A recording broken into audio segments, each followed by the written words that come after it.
শিবরাত্রির মন্দির অনেক দিন থেকে আমরা এটা চালিয়ে যাচ্ছি এবং চালিয়ে যাব।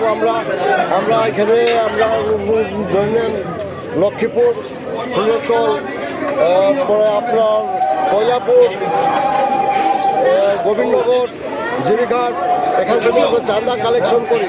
এই চাঁদা কালেকশন করি আমরা পূজা করি এবং যা পয়সা বাঁচে তা পয়সা দিয়ে আমরা এই মন্দিরটাকে নির্মাণ করি।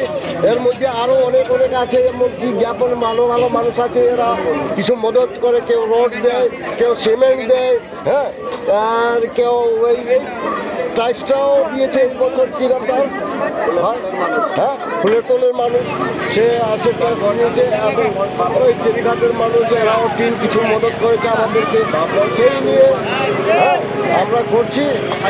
এখানে এই রাস্তার পাশে এই জুজাং পাহাড়ে বাবার আবির্ভাব কেমনে হয়েছিল, কবে থেকে কেন আপনারা পূজার আয়োজন করেন? এইটার আরম্ভ যেটা ছিল এটা 67-এ এটা আরম্ভিত হয়েছিল। যেমন এই যে জঙ্গলের কাম করতো সেরা, এগুলো নাই, মানুষগুলো নাই, আছি আমরা মানে তার করবার মতো তারা স্থাপন করেছেন এবং তাদের পরে ছেড়ে চলে গেল।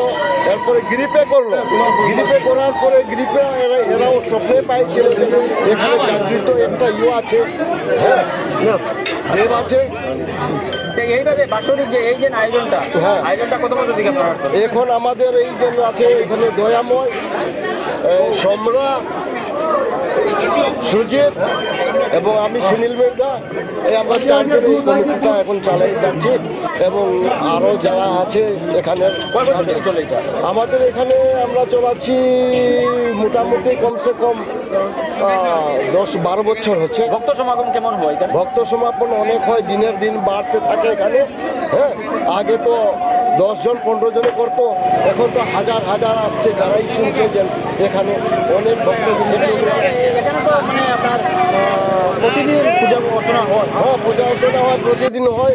এখানে বেলু ঠাকুর বলে নাম আছে, হ্যাঁ, বেলু ঠাকুরকে আমরা বসাই, সে আসে সকালে, প্রত্যেক সকালে পূজা করে এই মহাশিবরাত্রির দিনে আপনার মহাপ্রসাদ বিতরণ করা হয়। হ্যাঁ, করা হয়, খিচুড়ি করা হয়, এরপরে ভাং ধাতুরা এগুলো মানে শিবের যা আছে আমরা দেই।